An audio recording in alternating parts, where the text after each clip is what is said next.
Hi, it's Donna Joy Usher, and welcome to Living Through Heart. Today, I wanted to talk about owning your worth. And the reason I want to talk about it is because that's what I'm going through at the moment. So, I don't know if you've ever listened to the very first, either my podcast or video that I ever did, where my intent in Living Through Heart is to really share my journey and not to set myself up as an expert in any way, shape, or form, but to always be showing up and being really truthful with where I'm at, to hope that I'm touching the hearts of other people that are going through the same thing and allowing them, giving them, allowing themselves to be moving through stuff as well. We can often, resist feeling things and resist going through things because we think that we should be perfect, or we think that we should be this. But the truth is that we already are perfect and we already are worthy, but we have to go into the stuff to release it so that we can be it. And that's the journey I'm on. Now, either a week or two ago, I can't remember which episode it was, I spoke about how I had gone back into a situation to trigger shit up. Maybe I'm a bit of a masochist, but I've spent a good 8 months going through a process of recognizing and releasing anxious attachment that I had, and seeing how this was there in all of my relationships, more with masculine, more with men, but definitely with women as well. But not in with the women, I'm much more in secure attachment, but with men, definitely this fear of abandonment, this fear of rejection, not being good enough, and always having to not be high maintenance, almost like I have to tiptoe around in case they kind of realize I'm there and then kick me out. And then on the other hand, also grieving not being seen for who I am. So it's a process I'm still going through in the tail end of it now. And I'm sure it's always be something I'm going through with it, but the tail end of it now, where it's kind of like starting to recognize my own worth and my own wants and needs and my boundaries, and working through that, and what am I allowed to have, what is not high maintenance, because that's sort of where I've been my whole life. And I'm 51 now. It's hard to rewrite 51 years of programming. Anyway, so I had gone into something probably about 8 months ago that had, oh my God, triggered me into anxious attachment, like nothing on earth. Like I didn't even know I wasn't anxious attached until this moment. And the pain, the physiological pain of it. And I spent 6 months moving through that and just going into it again and again and again. And every time I came through it a little bit, I would throw myself back in there to trigger it up. And then I spent 4 months finalizing the process and getting to a point where I was, I think I'm good. And then I went back in. And what I realized and what I said was that the anxious attachment wasn't there, the energy wasn't there. And instead what I felt was this hollowness, this lack. And I realized that what I'd been filling this hollowness up with had been my energy. And I had been in there all loved up in there, just taking crumbs. It may have been the podcast I talked about crumbs. Just taking these crumbs, these little morsels that were given to me, and then almost like blowing them up like balloons until they're really big and made me feel amazing about myself. And that was no longer there. And there was this emptiness there instead, and a real lack. And it was very unsatisfying not to have that loved upness, right? And I thought that was the lesson. That was the lesson, just showing me the difference with when my energy wasn't in there, making things mean something about myself and how amazing I was, right? That's really what my ego was getting out of it. And interpreting these things in such a way to give me this neediness that I had to fulfill that. And I thought that this was just the lesson, that what it looks like without that. And it was really unsatisfying, and kind of like, I'm like, oh my God, is that what relationship's going to be like from now on? And then I realized I just swallowed a little bug. That's not what I realized. I actually just did swallow a bug. So, right. And then I realized something. I realized that my inner feminine has been on a right old rampage the last couple of days. And she's in my head and she is being very dramatic. She is very dramatic, which is interesting, right? Because I'm quite calm on the surface, but I have this feminine energy that I'm only learning to embrace now because I've spent my whole life in my masculine. Not meaning I'm a man, and not meaning but running a masculine energy of always having to achieve and always having to do and working really hard and always having to be the best, and not allowing my creative side, right? So my inner feminine is still maturing. She's still growing up. I'm still being with her and allowing her. And at the moment, she's like running around my head, just shrieking and throwing shit, right? And demanding lots and lots of ice cream. She wants ice cream and I'm not giving it to her because I know it's not going to make it any better. All it's going to do is make me fat. But I was like, okay, so if my inner feminine is going ape shit at the moment, then there's something else going on here. And so what is it? So I've been sitting with it and allowing it and digging into it. And what I realized was how replaceable I've been. And I don't want to be replaceable anymore. And it all comes down to, I mean, it's always multifactorial, right? We create this stuff, we bring it in, we allow it. First, we attract the people that can do it, but then we allow it and all the stuff going on. So let me speak into this a little bit more. There's something called object transference. So transference is when we transfer onto somebody else something. So it might be you're transferring onto somebody the energy of your mother. And often happens when we're being triggered up by something that we have transference going on. So if someone's triggering us, it's often in that moment, it's us transferring something onto them from our past. So it's reminding us of our past, and we're in the emotion in that moment. And it may be that something they've said has reminded us of our mother or our father or some shitty childhood friend that we had, or our first boyfriend or whatever. And that's triggered up all this energy within us. And now we're transferring it onto this person and blaming them for this in this moment. So that's an example of transference. So there's something called object transference. And as a therapist, when we're first working with a client, we really want them to be seeing us as an object that is just there to help them get what they want, basically. And the reason that we want that is because we don't want them transferring stuff onto us. Like, we don't want them seeing us as their friend, or we don't want us seeing them as their mother. Not at that point. Later, that can be useful. But initially, it's about them just seeing us as this object that's going to help them achieve their needs. And then this opens up a space that gets to be all about them and what's going on for them.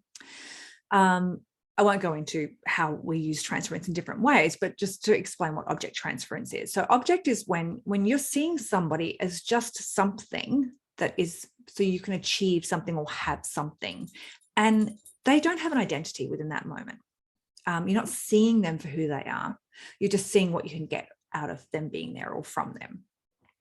And there's a lot of relationships out there that have object transference in them. And the reason I know this is because there was a lot of object transference in my long-term relationship that I'm coming out of. I've been out of for a couple of years, but finishing off the tail end of tidying stuff up at the moment. And there was a lot of object transference there where I was the object that enabled my partner to feel good about himself, or to have someone to tell his opinions to, or just to be there with him while he watched telly. Or, it's really about a lot of it was what he got out of me being there and not who I was. And that led to a lack of support for my dreams and because when my dreams did not match his or what he understood, then there was no space for me to have that dream. So also my wants and needs weren't important because I wasn't a three-dimensional individual that was allowed their own wants and needs and their own opinions. I wasn't seen for who I was. I was just seen for what I could bring to the table. So, I mean, obviously that's not 100% of the time. I'm sure there were moments of, beauty within and where I was, seen a little bit more and maybe earlier on, but definitely by the end, there was no room for me to have my own identity. It was just object transference. And I allowed that. I stayed in it and I allowed it. And I'm still doing it, right? And so this is what I've realized in this moment. So when I went back into this thing to trigger it up, I realized I could see the common energy of this person and what I had before, where the conversation was never about me, was never about what I was interested in, was never about what I want, but just I was like there. And I think in a way too, it's not just object transference, but mother transference. So I'm there showing up with this energy, and then I'm there to make them feel good about them, which is like what the mother didn't do or what they didn't get from their mother. in this moment. And I'm not saying that their mothers weren't amazing and weren't wonderful and stuff, but, you know, mothers get distracted. Mothers have many kids, and sometimes mothers just can't be there to give everything that child feels that they need in that moment. So I'm not having a go at these people's mothers at all in any way, shape or form. But it's like, you know, us, what we get out of something, what we make something mean about ourselves, right? So I realized this commonality between this person that I've used now, that triggered up my anxious attacher, and how I'm not a three-dimensional person there as well. Like, they wouldn't even realize it. This is the thing, they wouldn't even realize it. And probably because they're not being really honest with themselves about who they are and what's there, just living more in the surface layer and not actually diving deep into who they are themselves. And I think that when we don't do that, when we're not real with who we are, and we're not on the journey of self-discovery and self-development, that we're not able to hold space for other people to be who they are, right? Because there's a real threat within that. There's a real danger within that. And it's much safer to just believe that everybody has the same belief and opinions as us. And it was so interesting to observe my ex-partner when he would use a blanket clause on something. Nobody likes that. And so an example was if netball was on telly and he was like wanting to see the football or something instead. Oh, nobody likes netball.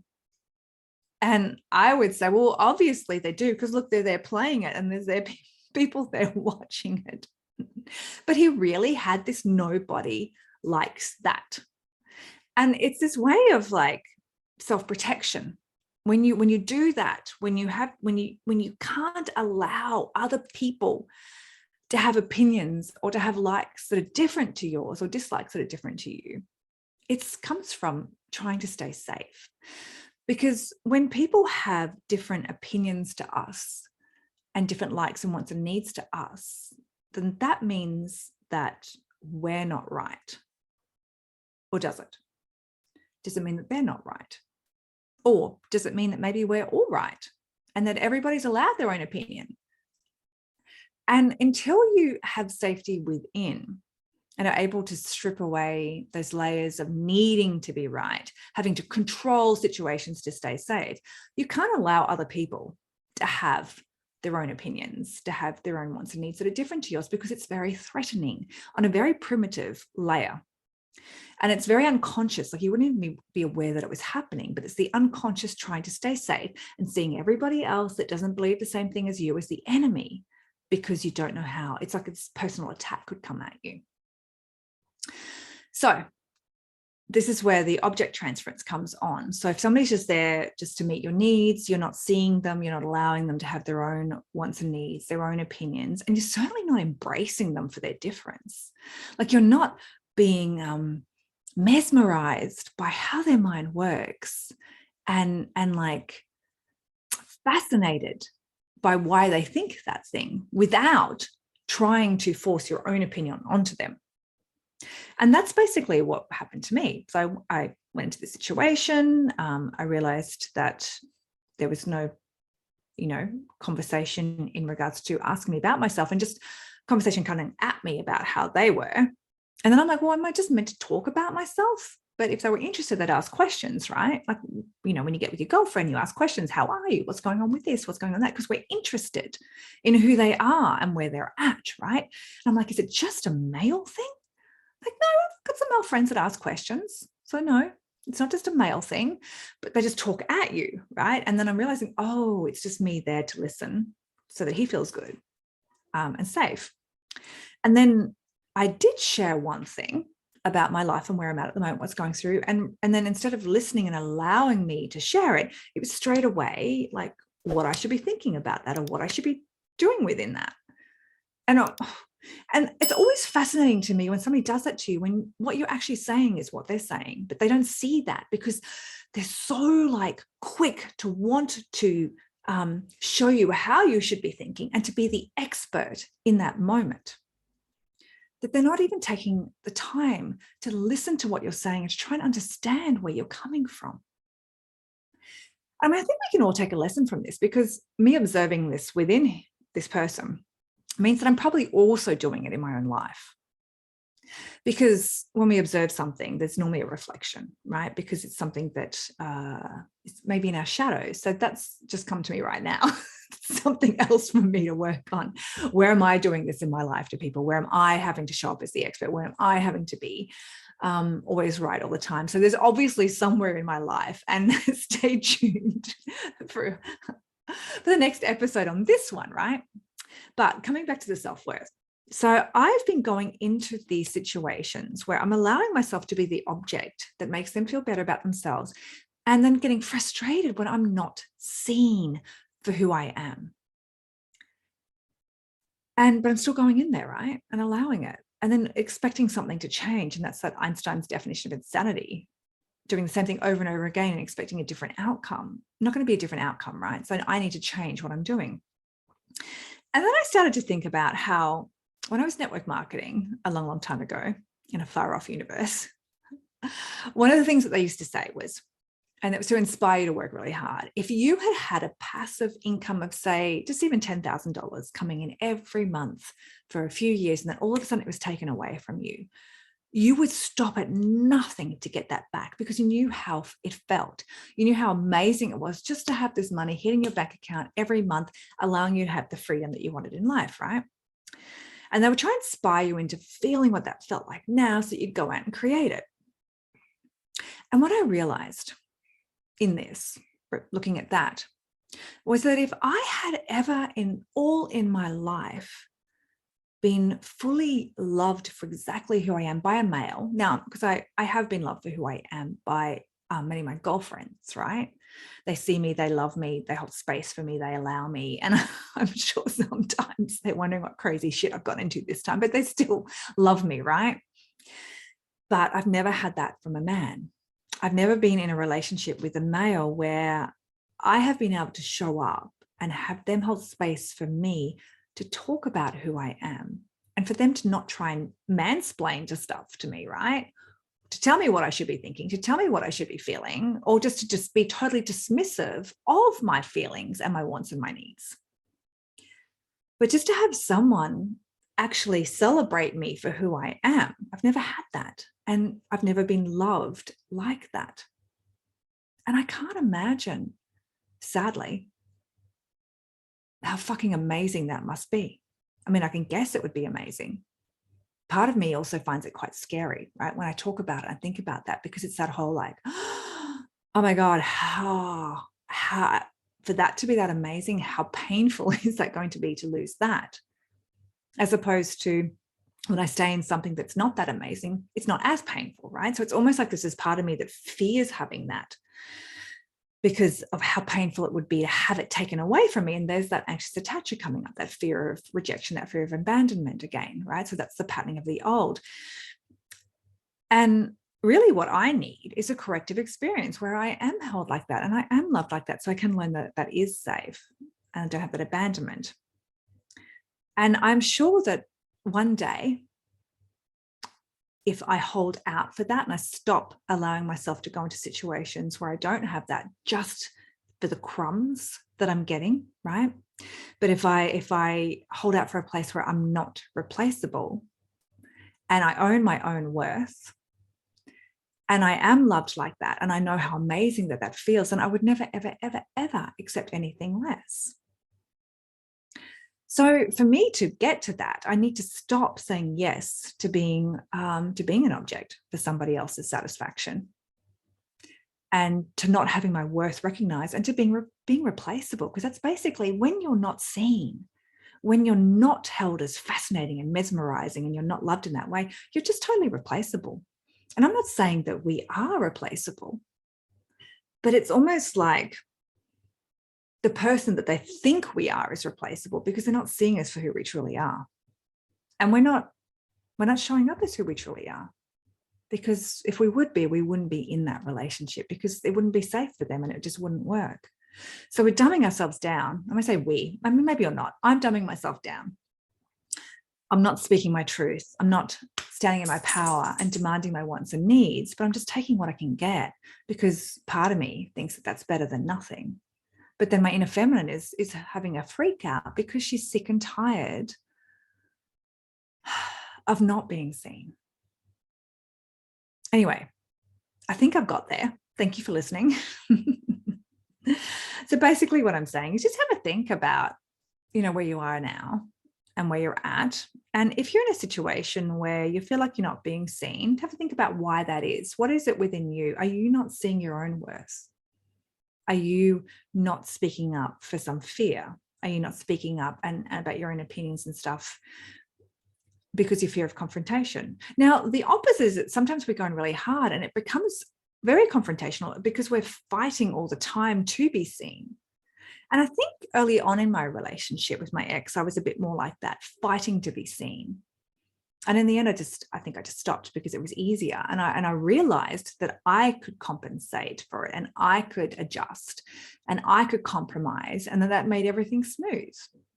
And I stopped trying to be seen, when in reality, I should have just at that point called it, right? So let my words sink in, just absorb in, and then to see what comes up. And ask yourself, am I replaceable? And that's a painful thing, to be replaceable. And I know I'm replaceable in this instance, in this moment, because in the months when I wasn't there, this person took another lover. And rather than reach out to me, I was replaceable, totally replaceable, right? And yeah, that's fucking painful to see that, to feel that, and to know that, right? And part of the reason I went back in is because I was working on some stuff surrounding that, right? But that's not the point of this talk. So yeah, am I replaceable? Am I allowing myself to be replaceable? Am I allowing myself just to show up for how this other person wants to live their life, for their comfort, for their safety? Am I not in my power? Do I don't have my wants and needs? Do I allow my wants and needs to not be important? Do I allow them to get taken away from me and compromise, continuously me being the one that's compromising to keep the peace in the relationship? Because if it's you always having to be, and this is for men and women, right? It can go both ways. If you're the one that's always having to compromise to keeping the peace in the relationship, then that's not on. Because it's like you have continuously shutting down parts of yourself and dulling yourself and stopping your full brilliance from being there to make that other person feel safe. And really, we're not doing them a service doing that. We're allowing them to stay in their cocoon of safety rather than breaking out and giving them the chance to grow as well. Now, either they'll take that chance and they'll go on the growing journey with you, or they won't. And that gives you the answer there that you need as to if you're on a growing journey and you're into self-development and you're into trying to get into your own wholeness and work through your shit, and they're not, it's never going to work, because you're always going to be able to observe a situation and to compromise and to conform so that they don't have to. But that's still not being true to ourselves and to owning our own worth. Now, I'm not saying that we need to go in all hard ass, bitch face and be all this is what I want, because that's also a safety thing, right? If we can't negotiate wants and needs with someone, then really it's something to do with our own safety and how we don't feel safe. And then we're that person, right? We're that person that's always making the other person compromise, always making the other person pick up after us, always making the other person do everything within the relationship and doing all the compromising. So there's definitely negotiation within relationship and healthy conversations and healthy boundaries, and not making shit mean stuff about yourself. If your partner wants something different to what you want it, don't make it mean something about you. And it all comes back to lack of safety, right? When they want something different to us and we make it mean something about us, then we need to go in and have a look at what that is, because it's not about the now, it's all about the past. So healthy relationships have healthy conversations. They have wants and needs. They have boundaries, and they have negotiation. They don't have one person who gets to say how it is and write the rule book, and the other person just tiptoeing around and conforming and compromising to keep the peace, which is how a lot of relationships are. Very 90-10, or even 100-0, or 80-20. No, that's not right. It should be 50-50. And if you're in a relationship with someone and there is no movement there for you to have your own wants and needs, and you really need to rethink where you're at and why you're there. What are you getting out of it? And how amazing would it be to actually be in something, or even by yourself, right, where you're meeting your own wants and needs, or to be in something where your wants and needs are being met. So own your worth. Don't be replaceable. And when you own your worth for yourself and you hold out for something amazing, then you'll find it. If you do what I've been doing, then you won't.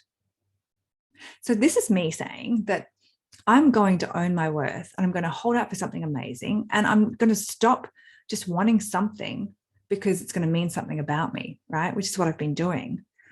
And instead hold out for something fucking amazing.